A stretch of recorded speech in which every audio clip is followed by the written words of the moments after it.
will come from Matthew 20, 20 through 28. Matthew 20, 20 through 28. Then the mother of Zebedee's sons came to him with her sons, kneeling down and asking for something from him. And he said to her, "What do you wish?" She said to him, "Grant that these two sons of mine may sit, one on your right hand and the other on your left in your kingdom." But Jesus answered and said, "You do not know what you ask. Are you able to drink the cup that I am about to drink and be baptized with the baptism that I am baptized with?" They said to him, We are able." So he said to them, "You indeed will drink my cup and be baptized with the baptism that I am baptized with. But to sit on my right hand and on my left is not mine to give, but is for those whom it is prepared by my Father." And when the 10 had heard it, they were greatly displeased with the two brothers. But Jesus called them himself and said, "You know that the rulers of the Gentiles lord it over them, and those who are great exercise authority over them. Yet it shall not be among you, but whoever desires to become great among you, let him be your servant. And whoever desires to be first among you, let him be your slave. Just as the Son of Man did not come to be served, but to serve, and to give his life a ransom for many."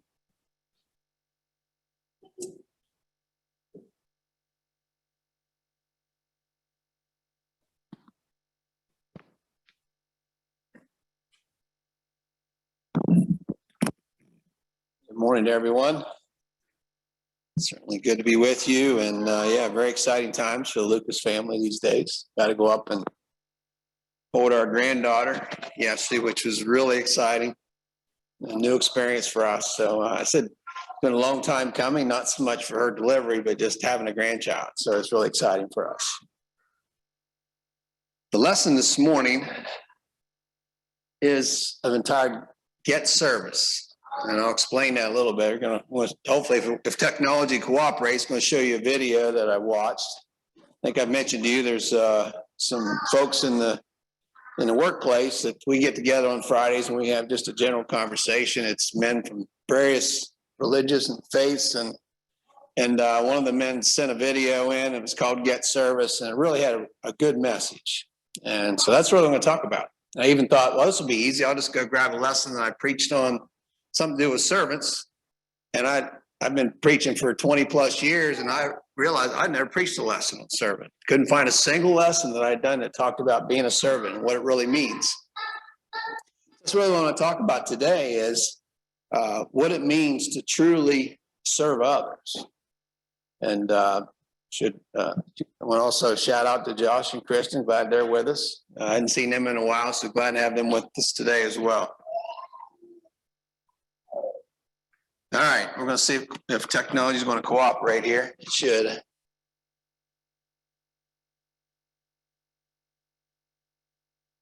don't know if people on the Zoom will see it, but you should see it.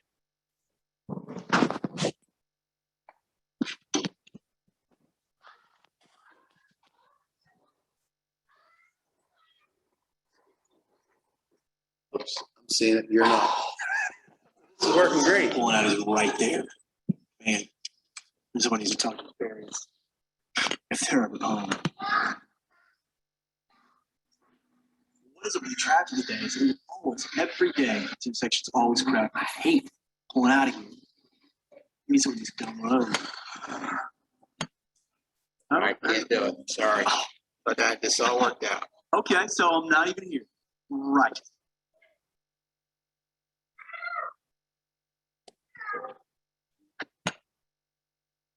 I'm going to tell you about it, and you're going to go home and watch it because everybody's got video at home. See if I got back.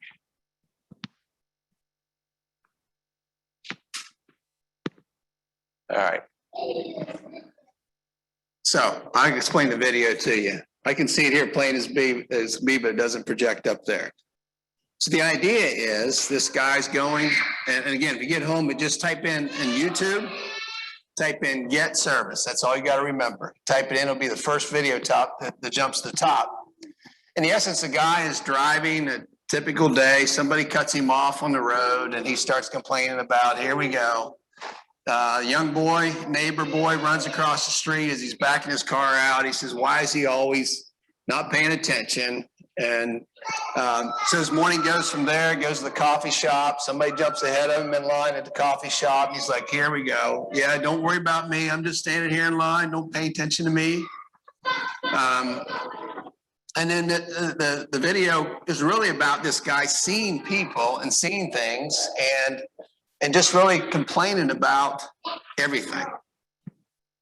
And then a guy hands him a pair of glasses he puts on, and all of a sudden he starts seeing descriptions of people. And really what we're going to talk about here is people are in need. If you look at what Jesus taught about being a servant, there are people out there that we encounter on a daily basis, and we so much focus on whatever's happening in that moment, we don't really see them. We don't see them. We don't see that they need help. And that's a big part of what I think Jesus was talking about there when we talk about serving others. And when you think about a heart that, and again, truly a heart that wants to serve and help others. You think about a caring for a parent or grandparent. And I think we all have known examples where somebody's taken a parent or grandparent in when they're older in age and caring for them, not being paid for it, just out of care and concern that they have for them. Or grandparents taking in grandchildren. Again, just because they have a genuine concern to care and take care of that grandchild. The older women supposed to teach the younger women how to have a servant's heart, how to serve others. Now, obviously, relative to your children, relative to your husband. We see also folks, and I applaud. I know several folks that have adopted children that basically they're neglected or nobody wants, and they take them in and take responsibility for them. Elders and deacons, and they're serving in the church here. Guess what? They don't get paid anything. There's no compensation. They're easy target. It's easy to complain about, but they're really here to serve the church. There's a work there. And then helping both the older and younger in the church. Are we actually seeing individuals and trying to help them? And it's really about, again, we see examples of where folks are doing this type of thing. And what I describe as a heart that wants to serve and wants to help others. That's truly what we should desire to have. As again, I'm throwing it up here again. Our new granddaughter. It's real easy to want to take care of her. It's real easy, I can tell you. She doesn't want for much right now, and she doesn't even really know who we are yet. It's real easy to care for folks that are around you, folks that you're close to, your children, your grandchildren. Really, really easy. It's much, much harder to have that kind of a heart toward others that we encounter on a daily basis. When you think about, and when we see there are folks that have this self-centered attitude, the idea being, by definition, moderate concern with one's own interest, well-being, self-centered egotism. We all have experienced this, or maybe at some point in time, maybe we've done this ourselves. Cutting in line. I don't know if you ever, I think I may have told this story once. I was in line at the Pittsburgh airport. It was back before COVID when the lines were really, really long. And there were two lines and didn't know which line to get into. I just stepped in one, I stayed there. I proceeded to watch this young lady. She got in this line, so all of a sudden our line started moving. Moved a long ways, and she thought, oh man, I picked the wrong line. So she jumps over in the back of our line. Guess what? Then the other line started moving. Before you know it, she did this like 3 times. Before I knew it, I looked back, she was like 50 yards behind me. And she and I got in the line at the same time. So literally, she comes up to me, she says, I'm going to miss my flight. Is there any way you can let me in front of you? I said, sure, it's not a problem. Actually, it wasn't me, it was a lady in front of me. So the lady in front of me, she asked. And she didn't say a word to her. She didn't speak a word. So she got in front of her, and the lady in front of me got up and went behind me. She said, I'm sorry, I just cannot stand somebody cutting in front of me. She's okay moving one back, but they couldn't have somebody stepping in front of her. I don't know if you've ever experienced that. We certainly see that. That happens from time to time. In fact, I went online. It's interesting, the things they say about what to do, how to cut line and get away with it. And these are some of the reasons that people cut lines. Says they spot a gap in, this is how to get away with it. They spot a gap in the line and they hop right in by pretending they thought it was the end of the line. Maybe you've seen some of these. Number two, they start talking with someone who's got a good spot in the line, possibly a friend, maybe even a stranger, and they stay up with them in the line. Number three, they lie to the other people in the line by saying they're going to be late, so that people let them in. Number four, they just start rapidly apologizing as they cut and hope that's enough. And the last one is they go to the front of the line by pretending they just have a quick question for the staff. And really, it's because they're thinking about themselves, not other people. We've seen it on the freeway. I think all of us have probably experienced this. You get in the right-hand lane because it tells you get in the right-hand lane, and you don't, without exception, there's cars come bailing up the left-hand side, and they go all the way to the front until they have to merge. Happens all the time.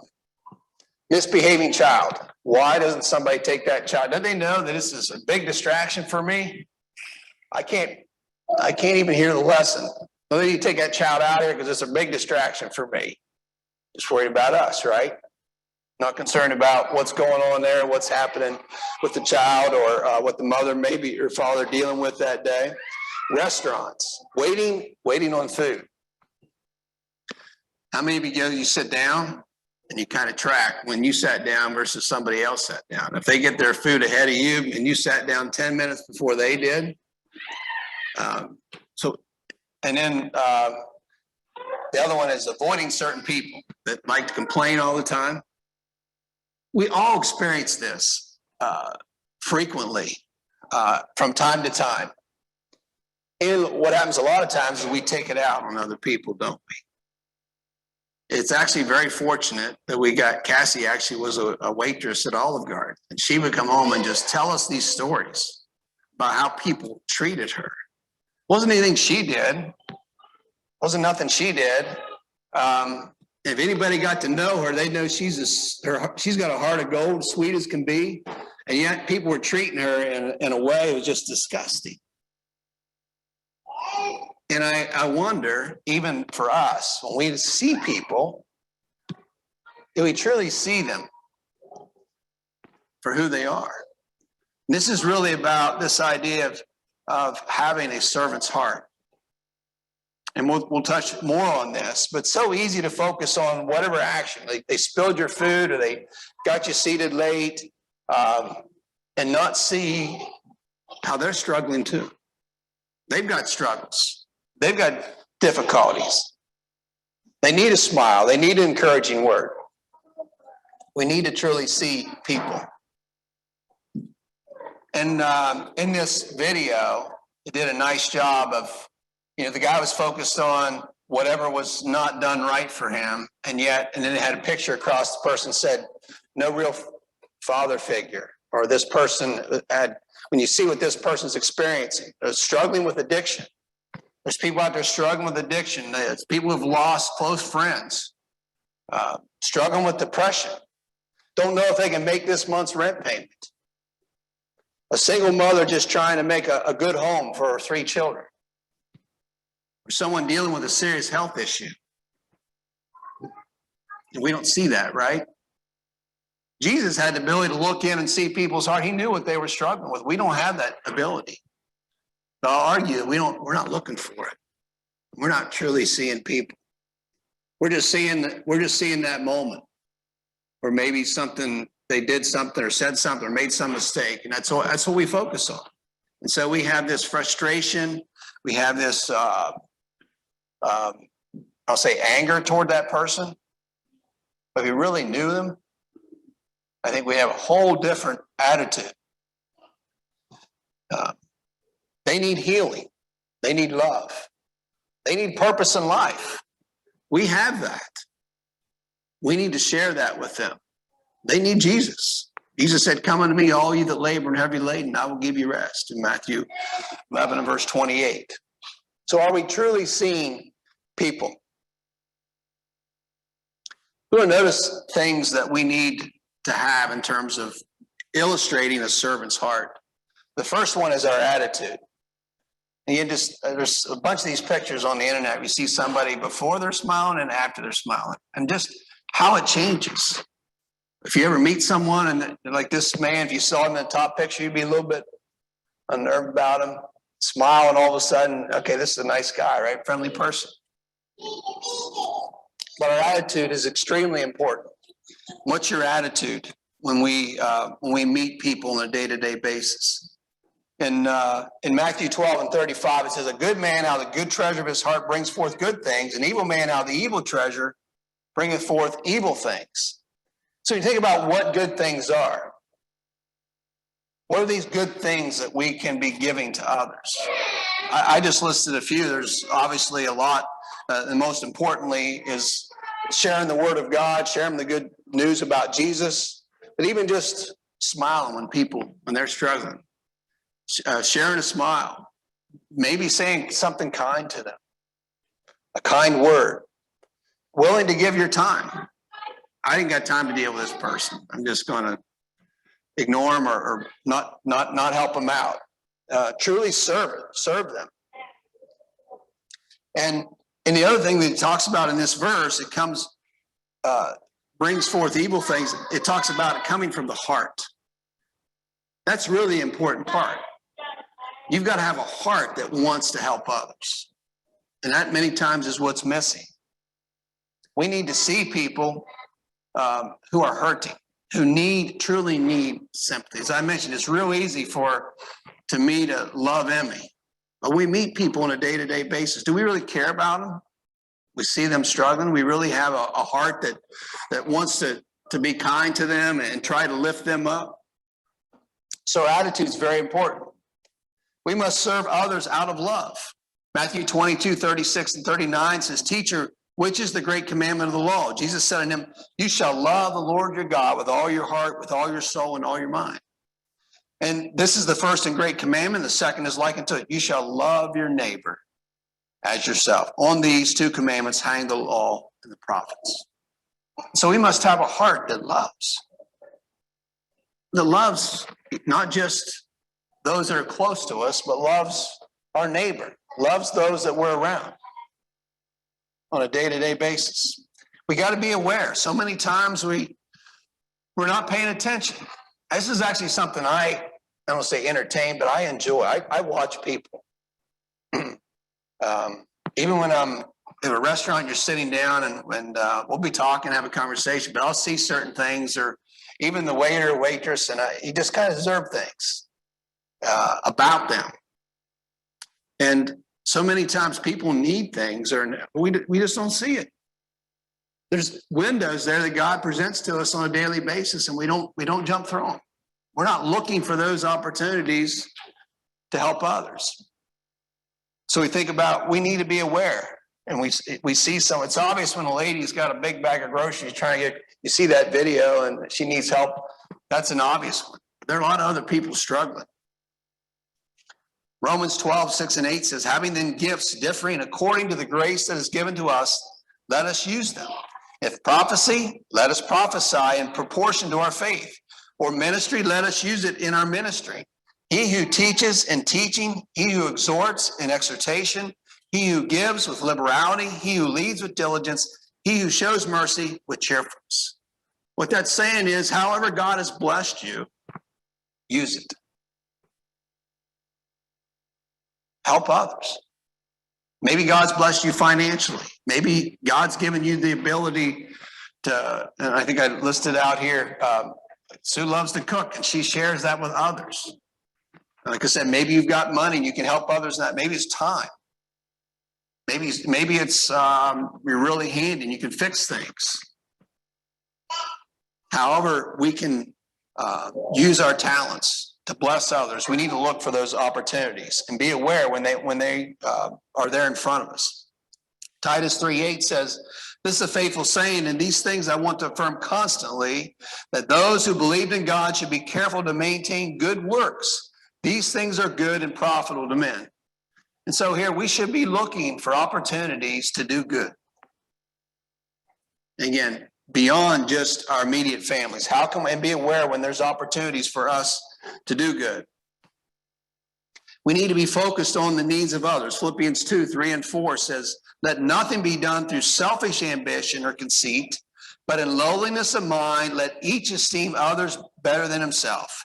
Let each of you look out not only for his own interests, but also the interests of others. And so I ask you, are you looking out for the needs of others? Do you esteem others better than yourself? This is really hard. It's a tough one here. Esteem others. What did Jesus mean there? Esteem others better than yourselves. Simple example. I got one cough drop left or one piece of gum left, and my wife asked me for it. I'm saving that piece of gum for when the sermon starts. Do you give it to her or you keep it? Saturdays. You ain't gonna work all week long. I love to golf. I'd rather go golfing on Saturday. Somebody needs help on Saturday. Or maybe my wife needs me to do something. Do I esteem others better than myself? Are we thinking about ourselves? It's real easy not to think about our own selves and do what we want. And many times, and most of the time, we probably do, right? We do what we want to do. But do we truly esteem and truly look for opportunities where we can help others? Availability. You know, in Luke chapter 10, 30-37, for sake of time, we won't go read all that, but you're very familiar with the story about the man that went down from Jerusalem to Jericho, and there's a man there that was a Samaritan there that had been left half dead, and a priest came along, he saw him, he passed by on the other side. So likewise, a Levite, when he arrived at the place, came and looked, passed by on the other side, but a certain Samaritan, as he journeyed, came where he was, and when he saw him, he had compassion. We need to be like the Samaritan.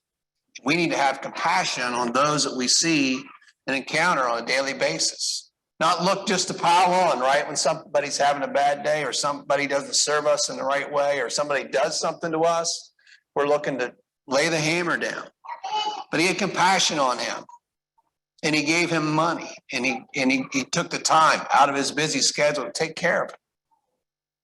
And so when we see opportunities, we get a certain amount of money each week. We set up our budgets. We got our house payment, our car payment. We got all these things set up. Do we set aside both time and money to be able to help others? For some reason that never makes it in the budget, does it? We need to make ourselves available.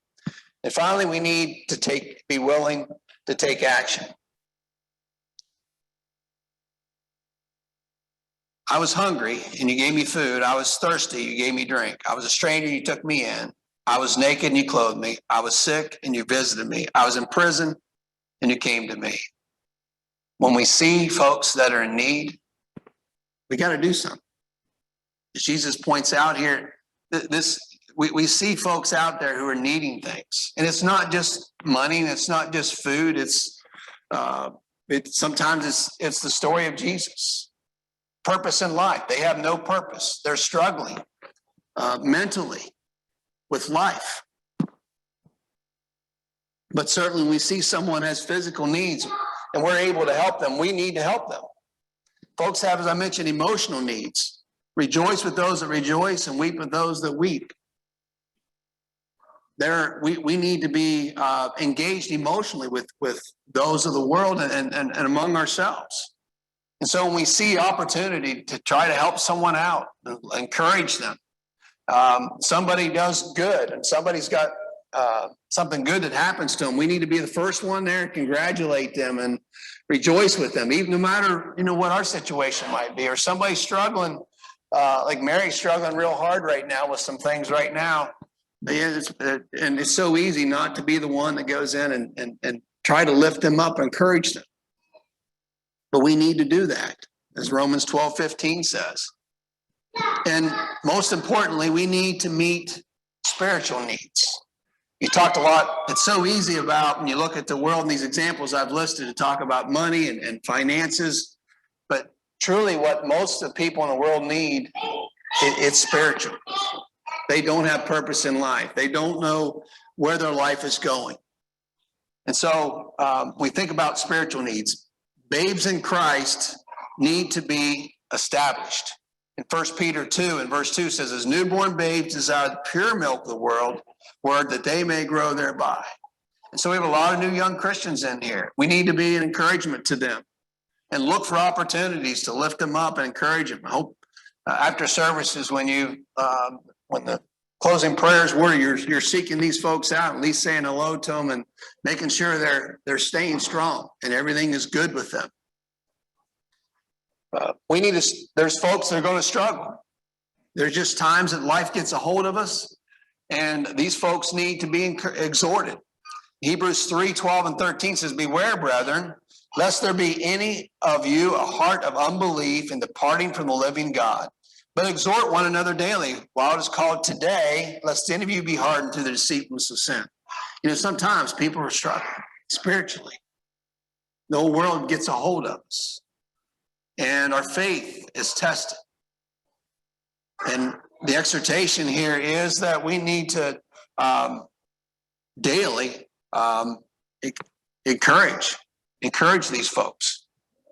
There are folks who are overwhelmed that need to be restored. In Galatians 6:1 says, brethren, if a man be overtaken in any trespass, you who are spiritual, restore such a one in the spirit of gentleness, considering yourself, lest you also be tempted.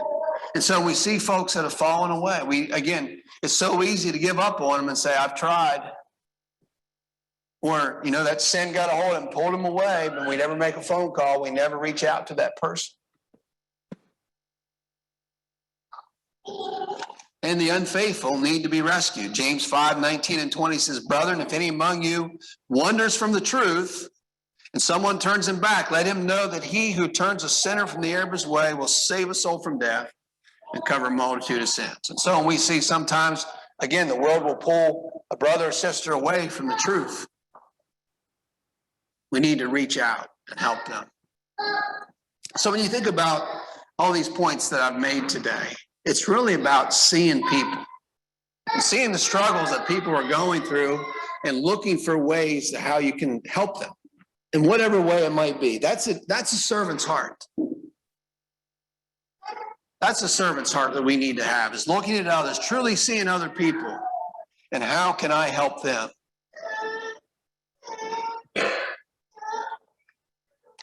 And so when you think about get service, and again, please watch that video. It'll just reinforce what I've just talked about today. Look for ways that you can encourage and help others around us by having a good attitude, by being aware of these things when the opportunity is there, making sure you're available and being committed, and then finally do something. Don't be afraid to do something. Reach out. Say something. That's truly a servant's heart. That verse is John 13:14-17. When you look at that story, so many times we think about the washing of the apostles' feet there in John 13:14-17, that the focus is how humble we have to be, right, to do that. It's all about me humbling myself. If I gotta wash someone's feet, that's such a humbling, and that action really helps me to be humble. But I think we miss a big part of that.